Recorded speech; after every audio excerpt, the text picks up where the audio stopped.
젤리파머입니다. 머리가 파마를 제가 했는데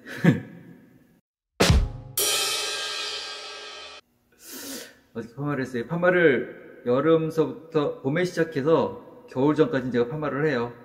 왜 그러냐면 이게 시골에서는 모자를 많이 쓰고 있거든요. 아침에 일어나서 아침에 나가면서부터 밭에 나가면서부터 모자를 쓰고 있다가 저녁 때 돼서 들어와서 벗는데 생머리로 있으면 가뜩이나 이제 숱도 많이 빠져서 이제 점점 머리카락의 숱가 줄어드는데 이게 거의 노숙자 같은 모습이 되거든요. 그래서 어디 나가서 잠깐 있을 때도 불편함이 이게 너무 신경 쓰이는 부분이 많은데 이게 파마를 해놓으면 이렇게 조금만 툭툭 털면 다시 이제 좀 이렇게 눌린 자국이 없기 때문에 하루 종일 모자를 쓰고 있었더라도 바로 원상복귀가 돼서 그래서 저는 이제 농사를 시작해서 5월, 4, 5월부터 시작해가지고 겨울까지는 이 상태를 유지하고 한 1년에 3번 정도 파마를 하고 살고 있습니다.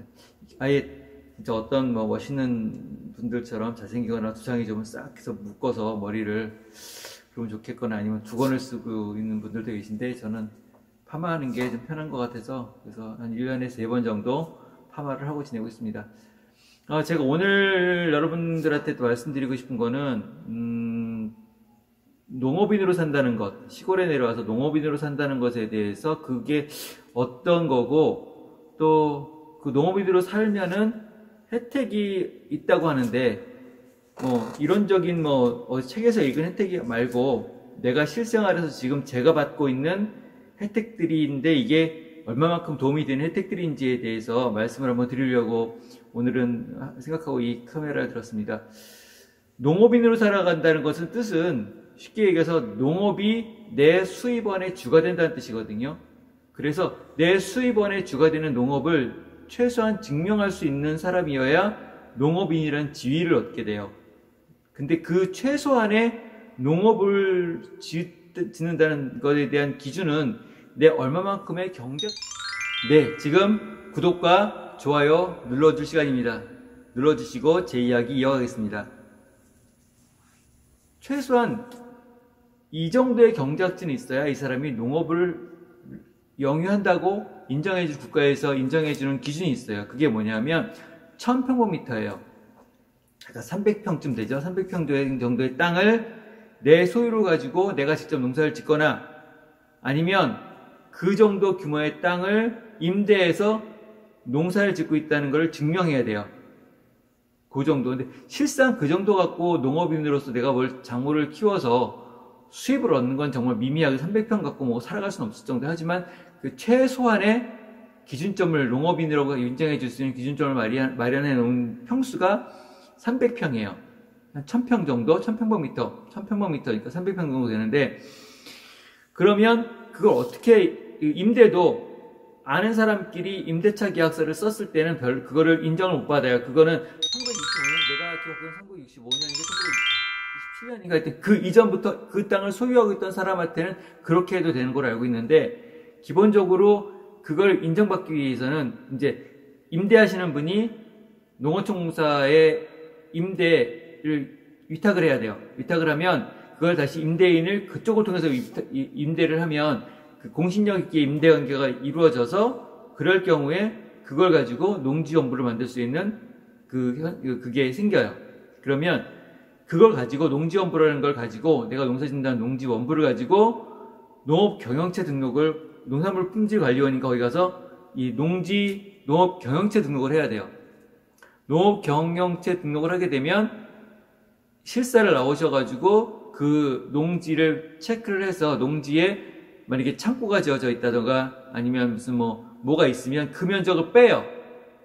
그 면적을 뺀 나머지 순수 경작 면적이 몇 평이냐를 그 농업경영인 등록증에다가 농업경영체 등록에다 명시를 하게 돼 있어요. 몇 평을 농사짓는다 이 사람이. 그것까지 가지고 그것까지 만들어 놓은 상태가 되어야 비로소 내가 농업인이 되는 거예요. 그러면 그래야 그때부터 농업인으로서 국가나 아니면 군이나 이런 데서 지자체에서 지원해 줄 수 있는 지원사항의 혜택을 받을 수 있는 자격 조건이 되거든요. 거기까지가 농업인이라고 말해요. 그것까지 만들어놔야 내가 농업인이라고 하고 농업인으로서 혜택을 받을 수 있는 자격 조건이 되는 거예요. 그래서 전에 제가 한번 다시 나중에 말씀드리고 싶었었는데, 실제로 내가 내려와서 귀촌인으로 살 것이냐, 아니면 귀촌인이지만 어떤 농업인적인 혜택을 좀 받고 싶다고 할 때는, 땅을 살 때 대략 한 500평 정도의 땅을 사서 거기다 집을 짓고 나머지 텃밭을 한 300평 정도의, 약간 그 텃밭보다는 조금 큰 규모지만 그 정도를 유지할 수 있는 정도를 해야 귀촌 겸 농업인들의 그 혜택을 받을 수 있는 상황이 되거든요. 그래서 땅을 살 때 한 500평 정도 시골에 살 때는, 그거에 대해서 나중에 제가 한번 다시 말씀드리겠는데, 그렇게 사면은 가장 이상적으로 집도 짓고 창고도 좀 하면서 농업인의 혜택을 좀 받을 수 있는 그 상황을 만들 수 있는 규모거든요.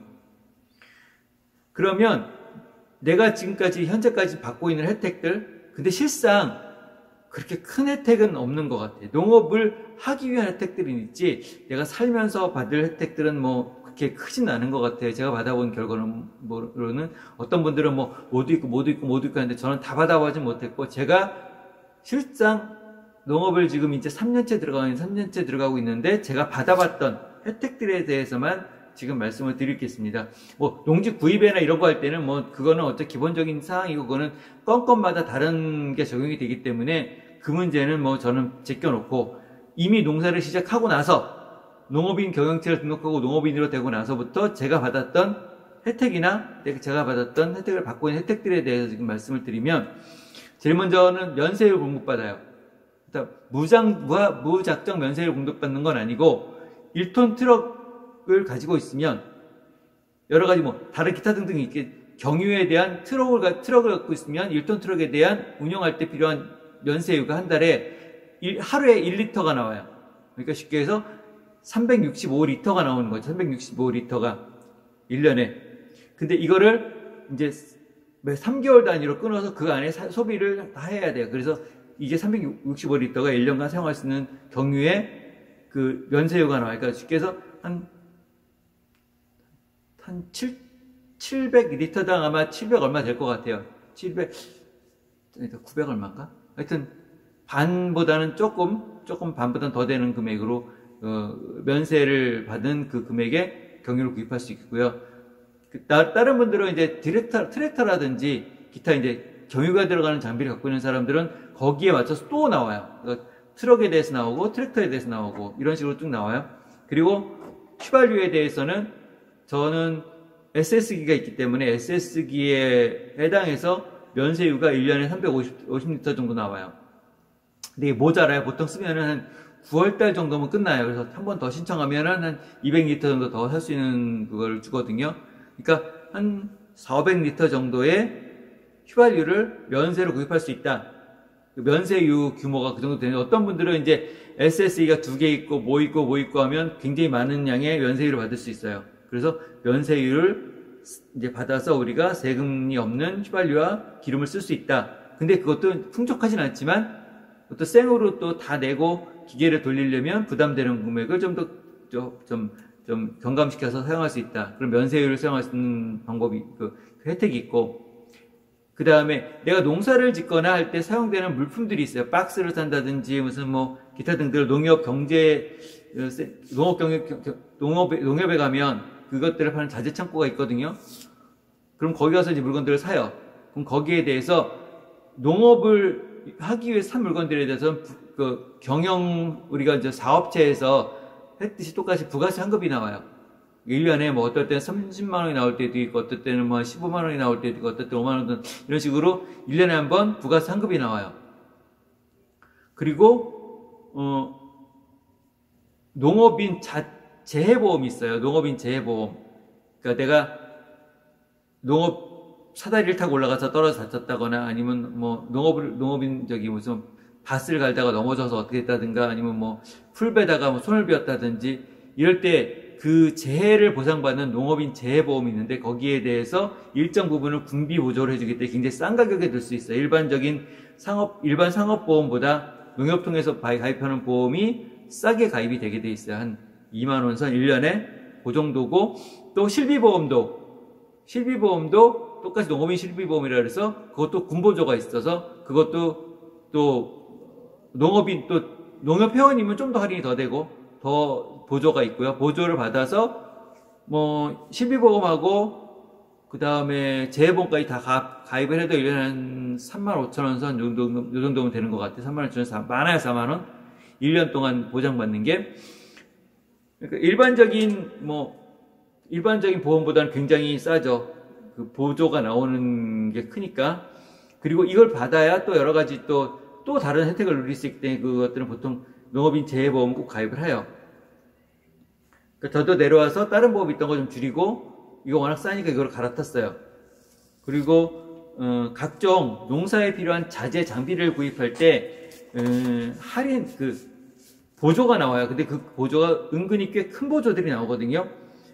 저 같은 경우 작년에 건조기를 구입했어요. 건조기가 270만 원인데 135만 원 보조가 나오고 135만 원 자비가 들어가요. 그러니까 50% 135만 원 가지고 270만 원짜리 그 건조기를 사는 거죠. 아니면 뭐 3천만 원짜리 SS기를 산다. 그때면은 뭐 군에서 500인가 1000만 원인가 보조가 나오고 내 돈이 그 다음에 들어가고 나머지는 거치 몇 년에 그 10년 거치로 이게 분할해서 살 수 있는 그런 식으로 이제 조정이 돼서 이제 나오고 기타 등등 이런 큰 물건들을 살 때 아니면 무슨 시설 사업이라 시설 하우스라든지 아니면 관수 사업 같은 거 할 때도 아니면 가림막이나 아니면 뭐 지주대 같은 걸 세울 때 이럴 때도 다 보조 사업을 신청해서 그 보조 사업에서 한 50% 정도 자비 들어가고 아니면 뭐 많아야 50% 40% 정도 자비가 40에서 60 정도 들어가는 자비가 들어가는 부담으로 그 사업들을 추진할 수 있거든요. 그러니까 그래서 이거를 이제 보통 그 전에 7월달 정도에 그 수요자 조사를 해요. 그러니까 이장님이 방송을 하죠. 내년에 어떤 사업을 계획이 있으신 분들이 신청하라 그러면 다 되는 건 아니고 신청서를 가서 써놓으면 이제 군청에서 연락이 와서 이제 읍사무소 이제 산업계 같은 데 가서 이제 서류 신청을 다시 보면해서 그 다음 해에 그 사업을 받죠. 저 같은 경우 내년에 뭐 과수 작업대라든지 기타 등등 몇 가지를 신청해 놨거든요. 이제 되면은 하는 거고. 그래서 내가 필요한 물건들을 워낙 고가예요. 다들 농업 장비들이 요즘은 워낙 고가이기 때문에 내 돈 다 주고는 사기가 힘들거든요. 그러니까 전지가위 같이 이제 나무가지 잘리는 가위도 보통 한 200만 원에 300만 원 정도 하는데 그거를 생돈 주고 사기엔 너무 비싸잖아요. 근데 이제 보조 사업을 통해서 하면 반값 정도에 사면 되니까 그렇게 살 수 있고, 그 다음에 시설들에 대해서 뭐 내 농사 짓는데 필요한 관정을 파야 되는데 물이 없어서 농사를 못 짓는다 그러면 물이 부족하다면 관정을 파야 되는데 보통 관정이 한 330만 원에서 그 정도 들어가요. 생으로 따면은 630에서 650에서 700 정도 들어가는데 그 중에 300 정도를 보조를 받는데 이것도 FTA 사업이라 해서 농협을 통해서 받는 사업인데 그것도 한 50% 정도 나오니까 그런 사업들을 받아서 할 수 있어요. 그 다음에 또 거름 매년 이제 초창기 1월달 정도에 해서 2월달에 받아서 한 12월달 정도에 신청하나요? 그래서 거름에 대해서 한 50%, 40% 정도 이제 거름에 대한 거, 그러니까 거름을 굉장히 많이 쓰잖아요. 농사 지려면 거름 보통 저 같은 경우도 한 200포에서 그 정도 쓰고 250포 정도 쓰거든요. 1년에 한 번에 쓸 때. 그러니까 비료가 아니고 거름이요. 그러니까 개분이라든지 아니면 뭐 소똥 이런 거로 만들어진 거름들, 한 봉지들은 거름이 있는데 그 거름 구입할 때 좀 디스카운트 할인받아서 사게 되고요. 그 다음에 의료보험도 저희들의 의료보험, 농민에 대해서는 할인폭이 있어서 저희들 같은 의료보험도 혜택을 받아서 둘이서 한 34,000원 나오는 것 같아요. 의료보험 혜택 받고. 그다음에 농기계 임대 사업을 신청해서 제가 뭐 집에서 그 많은 농기계를 다 갖고 있을 수 없잖아요. 집에서 밭을 갈아야 되는데 과수원 같은 데는 특별히 크게 밭을 갈 일이 많이 없잖아요. 그럴 때 근데 트랙터를 갖고 있을 필요도 없고 그러면 트랙터를 쓸 일이 한두 번밖에 없거든요. 그러면 트랙터를 갖고 있을 필요 없으니까 임대사업장 가서 그거를 빌리는데 하루에 5만 원 정도면 트랙터 빌려가다가 내가 간단한 작업을 할 수 있고 또 이번같이 누가 내 밭에 무슨 파헤쳐 놨다든지 아니면 이 경사가 너무 져서 일하기 힘들다든지 그런 평탄화를 해야 된다 그러면 가서 포크레인을 하루에 5만 원이면 빌릴 수 있거든요. 포크레인 임대해서 갖다가 빌린다든지 아니면 요즘같이 이제 풀이 많이 자라서 힘들 때는 몰았다가 승용 예초기 굉장히 편하거든요. 승용 예초기 하루에 2만 원인가 그래요. 그거 빌려다가 승용 예초기로다가 깎는다든지 이런 장비들을 임대해 올 수 있는 그런 것들이 이제 농업인들한테만 주어지는 혜택이니까 그거를 대신 여기 이거에 대한 또 선제 조건이 아까 얘기했던 재해보험을 들었냐 안 들었냐, 농업인 재해보험을 들어야지 되고, 그다음에 포크레인 같은 특수한 기계들은 소형 건설기 그 포크레인 굴삭기 면허가 있냐 없냐에 따라 임대를 할 수 있거든요. 그러면 그런 것들을 들여다가 충분히 작업할 수 있어요. 그런 것들에 대한 지원을 받을 수 있고, 또 여성분들한테 이제 여성분들 농업인들한테 발급되는 농업인 바우처 카드가 있는데, 그게 바우처 카드 1년에 한 번씩 발급이 되는데 들어가는 최초 비용은 2만 원이 들어가고, 바우처 카드가 나올 때는 바우처 카드는 17만 원이 입금돼서 나오거든요. 그러니까 머리 같은 것들은 그 머리 미용 기타 등등 몇 가지가 있어요. 안경 뭐 이런 것들, 화장 뭐 그쪽 같은 여성분들이 필요한 부분에 있어서 17만 원 정도 1년 동안 사용할 수 있는 농업 바우처 카드라는 게 나오고, 농업 직불금이라 해서 내가 농사를 꾸준히 영위하면 1년에 1헥타르당 밭하고 논하고 틀린데, 작년에 같은 경우 과수원이 40인가 50이었으니까 저희가 그 1헥타르면 한 5,000평 되는 건가요? 그러면 저희가 4,000평 되나? 우리 같은 경우는 이제 한 뭐 작년에 20만 원은 받았나? 그랬던 것 같아. 20에서 25 사이. 뭐 그렇게 받는 또 직불금이 매년 나오고, 그다음에 농업 재해보상금이라 그래가지고 냉해가 심했다든지 혹은 태풍 와서 많이 떨어졌다든지 할 때 신고를 하게 되면 거기에 대해서, 근데 크진 않더라고요. 작년에 보니까 뭐 한 데미지 한 80, 60 나갔는데 70, 80 나갔는데도 뭐 보상금은 한 20에서 20만 원 나왔나? 그래서 작은 보상금이 나오긴 하는데 어쨌든 보상금이 나오고, 그러니까 심심치 않게 통장에 돈이 툭툭 들어올 때가 있어요. 무슨 보상금 뭐 직불금 뭐에서 툭툭 나오는 들어오는 게 큰 돈은 아니지만 들어오는 또 재미가 있으니까, 농업인으로 살면서 이러이러한 것들이 있는데 실상 내 생활에 도움이 되는 것보다는 농업을 할 때 기본적으로 들어가는 원자재를 줄여주는 거죠. 원자재를 좀 줄여줘서 이 사람이 플러스 마이너스 했을 때 마이너스 되는 부분들을 좀 커버해주는, 국가에서 보조를 해주는 역할, 농업인들을 좀 육성하기 위해서 그런 차원으로 돼 있지, 내가 생활에 도움이 되는 그런 거는 아닌 것 같, 그런 개념은 아니고, 내가 농업을 영위하기 위한 방법 중에 지불되는 비용 중에 일정 부분 농업 값비싸거나 아니면 그 한 번에 구입하기 힘든 부분들에 대한 것들, 이런 것들을 좀 국가나 정부에서 보조를 해서 이 사람이 그래 농업을 좀 편하게 짓도록 하는 건 지원 정책으로 이제 설계되어 있는 그런 지원금들이 있어요. 지금까지 제가 받았던 혜택들에 대해서 말씀을 드렸습니다. 농업인으로 살면서 그 받은 혜택들이 뭐 크게 받을 수도 있고 작게 받을 수도 있고, 내가 받을 수 있는 범위에는 다 받는 게 좋겠지만, 문제는 일시로 끝나는 것들은 괜찮아요. 만약에 한 300짜리라 내가 150 내고 150 내서 물건을 구입하는 이런 것들에 대한 것들은 지원 사업들은 괜찮아요. 또 아니면 내 밭에 꼭 필요해서 지주대 공사라든지 울타리 공사 같은 경우에 최대한 거기서 지원받을 수 있는 금액을 지원받아서 하는 것도 괜찮아요. 그러면은 그거는 굉장히 유용하게 쓸 수 있는데, 이제 조심해야 될 거는 큰 기계들을 구입할 때 조심해야 돼요. 왜냐면 뭐 SS기 같은 경우 얼마 보조에 얼마 남은 금액을 10년 동안 분할상환 뭐 이런 식으로 들어가거든요. 큰 기계들은 그거 하나에 트랙터 하나에 그다음에 고소작업차 하나 이런 식으로 들어가다 보면 보통 2천만 원이 남아있는데 2천만 원을 10년 상환으로 한 달에 1년에 200씩 갚아 나가는 거거든요. 이게 200짜리는 괜찮았는데 그 다음에 욕심에서 그 다음에 트랙터 하나 더 했고 그 다음에 고소작업차를 더 했다. 그러면 1년에 500, 600을 갚아야 되거든요. 그 매년 10년 동안. 근데 그게 농사져서 500, 600 갚는다는 게 굉장히 힘들어요. 부담되고. 그렇기 때문에 신중하게, 고럴 때는 좀 신중하게 사야 된다. 저는 앞으로도 그 부분은 이용을 잘 안 할 생각이에요. 차라리 중고 사는 게 더 싸지. 그렇게 해서 하면 되고.